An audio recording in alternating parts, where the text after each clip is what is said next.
June 3 na po tayo, araw na Martes. Mga masuswerteng petsa ay nasa screen nyo na po.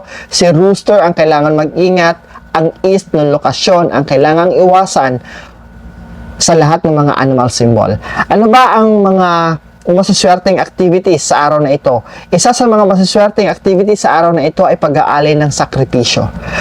Sacrifice, kasi magbubunga itong sakripisyo na iaalay ninyo. It could be sa simbahan nyo ito gagawin, sa altar ninyo, or sa temple ninyo, o kung ano man ang religion ninyo. Maswerte rin ang araw na ito to pray for good luck, para swertehin kayo kung ano man ang gagawin ninyo on that day. Maswerte rin ang araw na ito na magdasal para mabuntis, for those na matagal nang nagdarasal para sana ay magkaanak. Itong petsa na ito ay maswerte.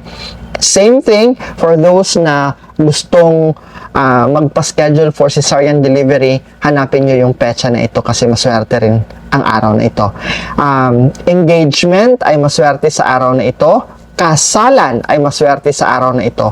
Pagta-travel ay maswerte rin sa araw na ito. Groundbreaking ng gagawing ipapatayong bahay o building, maswerte sa araw na ito. Pakikipagkita sa mga kaibigan, dating kasama sa trabaho o mga kamag-anak ay maswerte sa araw na ito because magdadala sila ng mga mahalagang payo at gabay sa mga pinagpaplanuhan mo sa buhay. Or they are going to bring or be the bridge to the noble person, sa taong tutulong sa panahon na kakailanganin mo. And maswerte rin ang araw na ito for grand opening ng kung anong negosyo man ang gusto nyong buksan. Maswerte ang araw na ito for business and trading. Pagbili ng sasakyan ay maswerte rin sa araw na ito. Pagpirma ng kontrata is also maswerte.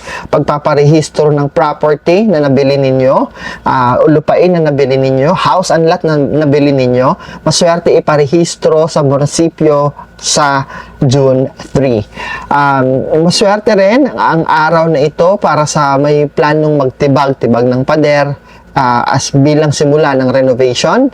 O di naman kaya, maswerte rin ang araw na ito para ipatayo ang pundasyon, ang mga poste ng pinagagawan yung tahanan o building.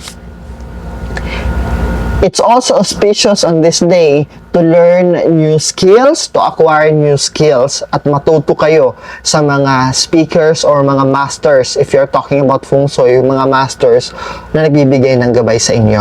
Ano ang kailangang iwasan sa June 3? Iwasan po ang paglilipat o paghahakot ng mga gamit sa bagong lokasyon, sa bagong yung tahanan.